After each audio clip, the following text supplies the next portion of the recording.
नमस्कार, संस्कृति पीसीएस के इस यूट्यूब चैनल में आप सभी का स्वागत है। जैसे कि आप सभी जानते हैं, हम हिंदी से संबंधित जो सीरीज थी वह कर रहे थे, तो आज इसी श्रृंखला में आज हम बात करने वाले हैं वाक्य एवं वर्तनी शुद्धियों की।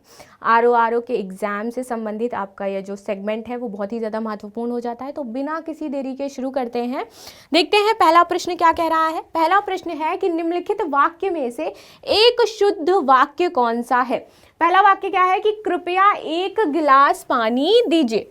ठीक है। दूसरा वाक्य है कि जो लोग बाहर जाना चाहते हैं, जो लोग बाहर जाना चाहते हैं वह जा सकते हैं। ध्यान से पढ़िएगा, मेरे साथ ध्यान से देखिएगा ऑप्शंस। वह 7वीं कक्षा में पढ़ता है और डी है सरयू नदी का पाठ बहुत लंबा है। शुरुआत करते हैं पहले ऑप्शन से। कृपया एक गिलास पानी दीजिए, यह वाक्य आपका पूर्णतया शुद्ध है, यानी कि इसका राइट आंसर क्या हो जाएगा, ए हो जाएगा। आज आते हैं हम दूसरे सेंटेंस पे। दूसरा सेंटेंस है जो लोग, यहाँ पर ज्यादा लोग हैं, एक से ज्यादा लोग हैं, इसी संदर्भ में बात कर रहा है। लेकिन वहीं आप देखोगे क्या कह रहा है कि वह जा सकता है। वह तो एक ही व्यक्ति के लिए यूज होता है, तो इसीलिए यह सेंटेंस आपका गलत हो जाएगा। यहाँ पर सही सेंटेंस क्या होगा कि जो लोग बाहर जाना चाहते हैं वे जा सकते हैं। ठीक है। तीसरा है वह 7वीं कक्षा में पढ़ता है, तो इसका राइट क्या होगा, वह 7वीं कक्षा में पढ़ता है, ना कि 7वें कक्षा में पढ़ता है। अंत में है सरयू नदी। यहाँ पर सरयू अपने आप ही बता रही है कि वह नदी है, तो नदी लगाने की आवश्यकता नहीं है। ठीक है। तो सरयू का जो पाठ है वह बहुत लंबा है। ठीक है। इसलिए राइट आंसर आपका क्या हो जाएगा, ए हो जाएगा। जैसे कि मैं एक्सप्लेनेशन आपका देती हूँ। बहुत सारे बच्चे कमेंट में यह पूछते हैं कि मैम इसका पीडीएफ कहाँ मिलेगा। पीडीएफ आपको संस्कृति आईएएस का जो टेलीग्राम चैनल है, जैसे ही वीडियो अपलोड होता है वहां पर मिल जाएगा। टेलीग्राम चैनल का लिंक वीडियो के डिस्क्रिप्शन में दिया हुआ है। चलिए आगे आ जाते हैं। दूसरा शब्द, शब्द चयन की दृष्टि से इनमें एक शुद्ध वाक्य है।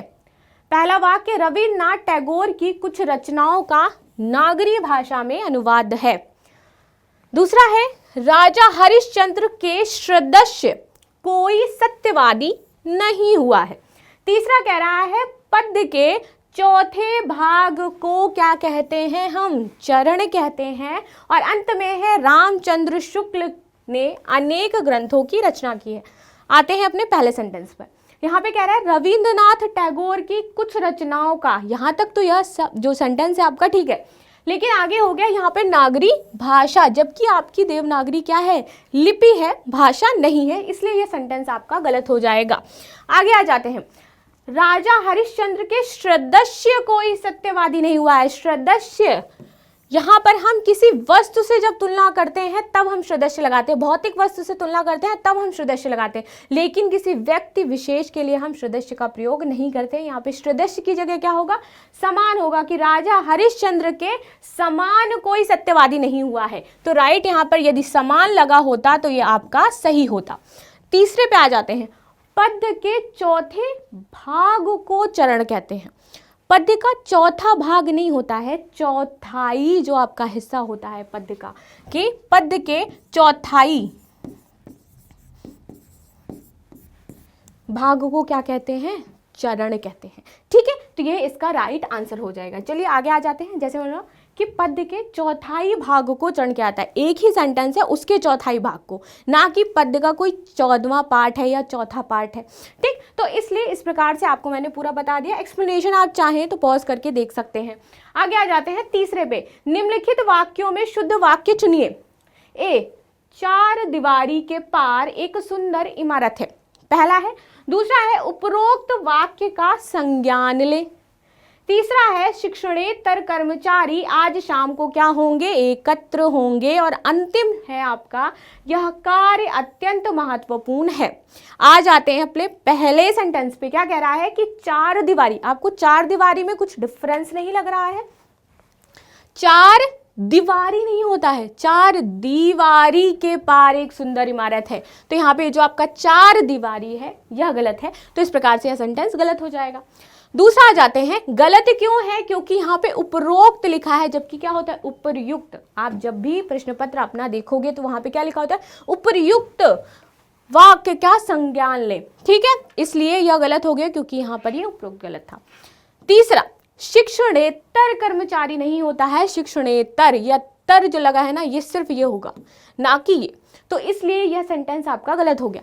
अंत वाला सेंटेंस पूर्णतः सही है कि यह कार्य अत्यंत क्या है, महत्वपूर्ण है। चलिए अब आगे आ जाते हैं चौथे पे। यह पूरा आपका यहाँ पर एक्सप्लेनेशन दिया है, ये है उपर्युक्त जिसकी मैं बात कर रही थी। यह है आपका चार दीवारी और यह है शिक्षणेतर। ठीक, आगे आ जाते हैं चौथा कि निम्नलिखित में एक वाक्य जो शुद्ध है वह है। अच्छा, यहाँ पे जब भी आप सेंटेंस पढ़ो या क्वेश्चन पढ़ो बेसिकली, तो वहां पे यह जरूर देख लेना कि यह शुद्ध पूछ रहा है या अशुद्ध पूछ रहा है। कई बार ऐसा होता है कि वहां अशुद्ध लिखा होता है और शुद्ध के चक्कर में हम गलत करके आ जाते हैं अपना क्वेश्चन। ठीक है, तो जब भी हम प्रश्न पढ़ते हैं हमें बहुत अच्छे से पढ़ना पड़ेगा। आगे आते हैं, ये क्या कह रहा है, उसने मुक्त कंठ, खुले दिल से या खुले मन से, इसको कहते हैं मुक्त कंठ, इसका अर्थ यह होता है। ठीक है, कि मुक्त कंठ से क्या करी है, बड़ाई करी है उसकी। ठीक, दूसरा क्या कह रहा है कि उसने मुक्त हस्त धन लुटाया है, खुले हाथों से धन लुटाया है। ठीक है, समस्त प्राणी मात्र का कल्याण करो। और चौथा कह रहा है आपकी आयु 40 वर्ष है। यहाँ पे राइट यदि मैं देखूं कौन सा है, तो ये है बी नंबर आपका। क्यों सही है, उसने मुक्त हस्त, खुले हाथों से, इसका अर्थ ही है खुले हाथों से। ठीक है, यहाँ पे लगा हुआ है कि खुले हाथों से, खुले दिल से, इसका अर्थ ही यही होता है कि उसने मुक्त हस्त धन लुटाया है, इसलिए राइट है। मुक्त कंठ से यहाँ पर लगा दिया गया है, यहाँ पर से का कोई औचित्य नहीं है क्योंकि इसका अर्थ ही होता है कि खुले दिल से, खुले मन से, तो इसलिए यह गलत हो जाएगा। ये राइट कब होता कि उसने मुक्त कंठ बड़ाई की, तब यह सही होता। ठीक है, आते हैं अपने तीसरे वाले पे।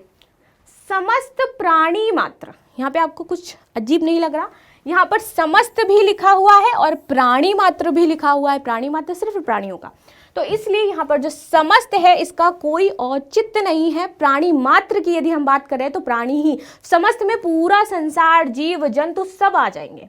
ठीक है, प्राणी मात्र में सिर्फ प्राणी आएंगे, तो प्राणी मात्र का कल्याण करो। ठीक, आगे आ जाते हैं, आपकी आयु 40 वर्ष है। देखिए ये गलत क्यों है, आप सोचोगे कि आयु तो ठीक लिखा हुआ है, कि हम कहते ही हैं कि इसकी उम्र 16 साल है, इसकी उम्र 15 साल है। ठीक है, आयु गलत इसलिए है क्योंकि आयु का जब हम प्रयोग करते हैं तो हम पूरे जीवन काल के संदर्भ में आयु का प्रयोग करते हैं, पूरा जीवन काल अभी तक जो हमने जिया है।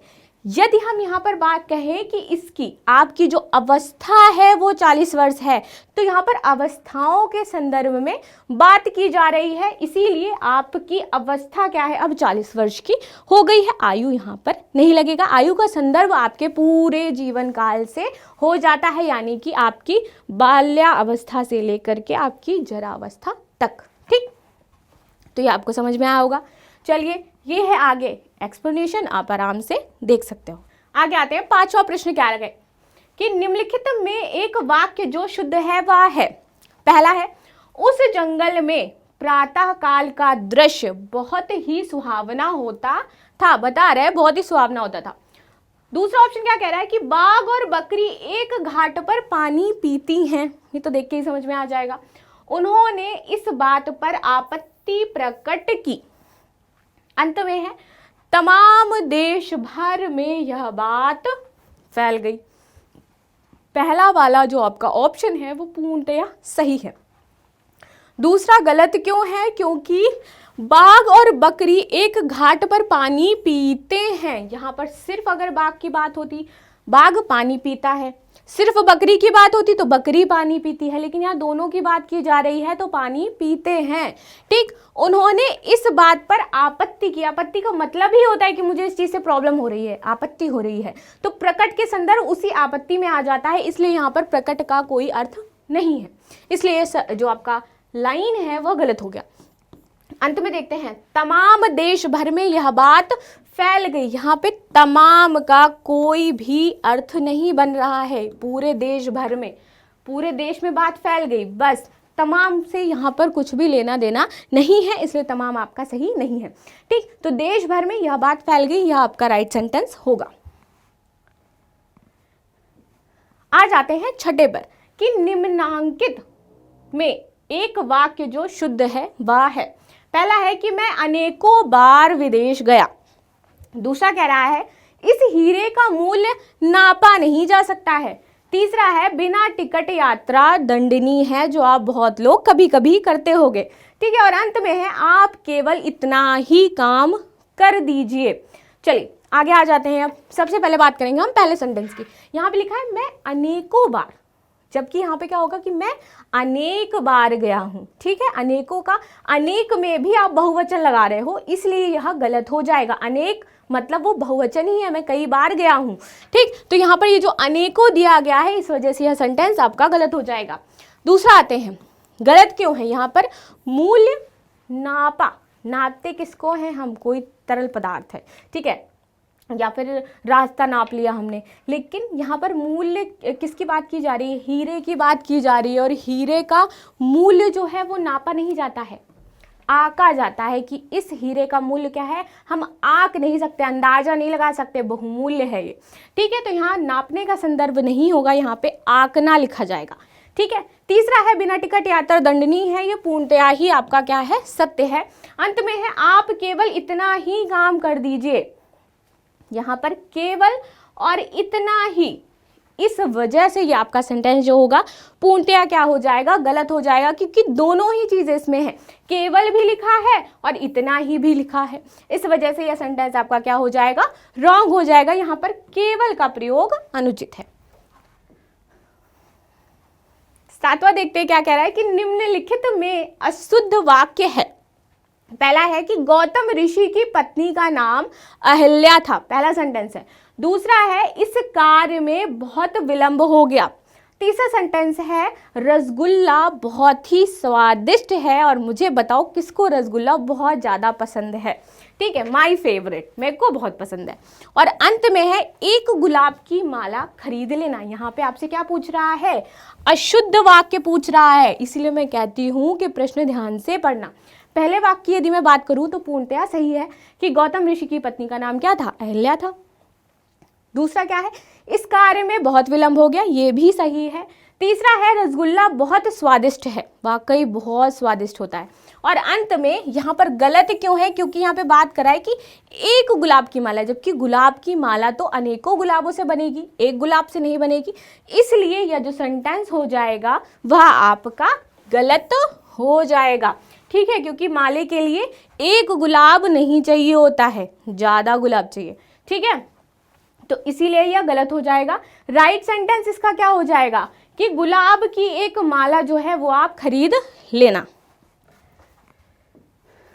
8 नंबर क्वेश्चन देख लेते हैं। निम्नलिखित में से एक वाक्य अशुद्ध है, कौन सा है? ए ऑप्शन क्या कह रहा है, इस बात का स्पष्टीकरण करना आवश्यक है। जब हम स्पष्टीकरण की बात करते हैं यानी कि उसका एक्सप्लेनेशन हम करेंगे, तो यहाँ पर जो करने का संदर्भ दिया गया है वह आपका गलत हो जाएगा। यानी स्पष्टीकरण से ही पूरा मामला फिट हो जाएगा, करना यहाँ पे नहीं लगाना, स्पष्टीकरण आवश्यक है। ठीक है, दूसरा आपका प्याज तीखा होता है, सही है।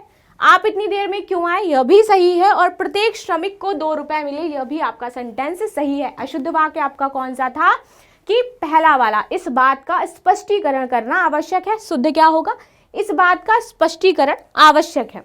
चलिए आते हैं 90 में। निम्नलिखित वाक्यों में अशुद्ध वाक्य चुनिए, शुद्ध वाक्य चुनिए, अशुद्ध ने। ए है भारत कभी ब्रिटेन के अधीन था, ठीक है भाई। निरपराधी व्यक्ति को दंड नहीं मिलना चाहिए। बादशाह ने मुक्त हस्त दान दिया, उसे पैतृक संपत्ति में हिस्सा नहीं मिला। जो राइट इसका हो जाएगा वो क्या हो जाएगा, सी, कि बादशाह ने मुक्त हस्त दान दिया, ये सही है। उसे पैतृक, यहाँ पे जो पैतृक है ये गलत लिखा हुआ है, इस वजह से यह सेंटेंस आपका पूर्णतया गलत हो जाएगा। बी वाला क्यों गलत है, क्योंकि यहाँ पे निरपराधी नहीं होता है, निरपराध होता है। ठीक है, इसलिए यह गलत हुआ। और भारत कभी ब्रिटेन के अधीन नहीं होता है, अधीन होता है। ठीक है, तो ये जो अधीन लगा है इस वजह से यह गलत हो गया। तो भारत क्या था, कभी ब्रिटेन के अधीन था। ये देखिए, ये है राइट आंसर, ये है आपका निरपराध, और ये होता है आपका पैतृक, जिस वजह से वह सेंटेंस आपके गलत थे। 10वां नंबर प्रश्न देख लेते हैं, क्या है कि निम्नलिखित में से कौन सा वाक्य क्या है, अशुद्ध है। वह अनेकों मामलों में क्या है, गवाह है। जैसे मैंने पीछे आपको बताया था कि अनेकों नहीं होता है, क्या होता है, अनेक होता है। ठीक है, यदि अनेक अपने आप में ही बहुवचन है और यहाँ पे क्या दिया गया है, अनेकों दिया गया है, इसलिए यह सेंटेंस आपका क्या हो जाएगा, गलत हो जाएगा। बाकी तीनों सेंटेंस आपके क्या है, सही है। चलिए आगे देख लेते हैं, आगे क्या है, ये आपका एक्सप्लेनेशन दिया हुआ है, जिसको देखना है आप देख सकते हो। अब यहाँ पे आ जाते हैं शब्द में कि इनमें से कौन सा शब्द क्या है, अशुद्ध है। निम्नलिखित में शुद्ध शब्द पूछ रहा है, कौन सा है। पहला है लब्ध प्रतिष्ठ, दूसरा है लब्ध प्रतिष्ठ, तीसरा भी लिखा हुआ है आपका लब्ध प्रतिष्ठित, और अंतिम में लिखा है लुब्ध प्रतिष्ठ। तो किस प्रकार से सही जो आपका लब्ध प्रतिष्ठ है वो लिखा जाता है। राइट आंसर क्या है, ये वाला लब्ध प्रतिष्ठ, ये आपका सही लिखा है। बाकी सारे क्या हैं, गलत है। 12 नंबर क्वेश्चन, निम्नलिखित में से एक शब्द की वर्तनी में हलंत संबंधी अशुद्धि है, वह शब्द कौन सा है। पहला शब्द है श्रीयुत, क्या कह रहा है, श्रीयुत। दूसरा है आपका सम्राट, तीसरा है आपका श्रीमान, और चौथा आपका कौन सा है, परिषद। तो इसमें जो गलती है वह किसमें है, ए वाला आपका श्रीयुत शब्द जो है वह आपका अशुद्ध है, क्योंकि श्रीयुत में हलंत नहीं लगता है। इस प्रकार से आपका जो श्रीयुत है वह लिखा जाता है। शेष जितनी भी वर्तनी है वह आपकी क्या है, शुद्ध है। आगे आते हैं, निम्नलिखित में से शुद्ध वर्तनी वाला शब्द कौन सा है। कवियत्री, घनिष्ठ, चिन्ह या ईर्षा। जिसमें राइट है वो है आपका घनिष्ठ, बाकी क्या है, सब गलत है। कवियत्री हम लिखते हैं कैसे, कवयित्री, ऐसे लिखा जाता है कवियत्री। ठीक है, चिन्ह, चिन्ह ऐसे लिखते हैं हम, चिन्ह। ठीक है, ईर्ष्या, ये इस प्रकार से लिखा जाता है आपका क्या, ईर्ष्या। ठीक है, तो इसलिए आपका सही वाला कौन सा था, घनिष्ठ, बाकी सब क्या थे, गलत थे। यहाँ पे देख लीजिए किस प्रकार से हम ईर्ष्या लिखते हैं। ठीक है, इस प्रकार से लिखते हैं हम ईर्ष्या। चलिए आगे आ जाते हैं, निम्नलिखित में अशुद्ध वर्तनी वाला शब्द है। पहला है कौन सा आपका, निसंदेह, दूसरा है निःसंकोच, तीसरा है उज्ज्वल, और चौथा है क्या आपका, महत्व। ये तीनों ही आपके ठीक हैं। ये जो महत्व वाला हो जाता है ये आपका गलत है, क्योंकि महत्व इस प्रकार से लिखा जाता है, महत्व। ठीक है, आगे आते हैं। 15वां, वर्तनी की दृष्टि से शुद्ध शब्द है। पहला पूजनीय, दूसरा है तत्कालिक, तीसरा है प्रामाणिक, और चौथा है पैतृक। इसका जो राइट है वह हो जाएगा क्या, प्रामाणिक। पैतृक इस प्रकार से नहीं लिखा जाता है। चलिए देखते हैं तीनों कैसे लिखते हैं। यह पूजनीय होता है, पूजनीय ना कि पूजनीय। तात्कालिक होता है ना कि तत्कालिक, और यह होता है आपका क्या, पैतृक। ठीक है, आगे आते हैं 16। निम्नलिखित में से किस शब्द की वर्तनी यहाँ पे आपसे पूछ रहा है कि अशुद्ध है। याज्ञवल्क, श्रदश, हस्तक्षेप और ग्रहणी। ये याज्ञवल्क जो है ना, यह आपका गलत लिखा हुआ है। ठीक है, देखते हैं याज्ञवल्क कैसे लिखते हैं। इस प्रकार से यहाँ पर याज्ञ जो वल्क है वह लिखा जाता है, ना कि जैसे पीछे आपका दिया गया है। ठीक है, तो राइट कौन सा है, याज्ञवल्क्य। ठीक है, आगे आ जाते हैं।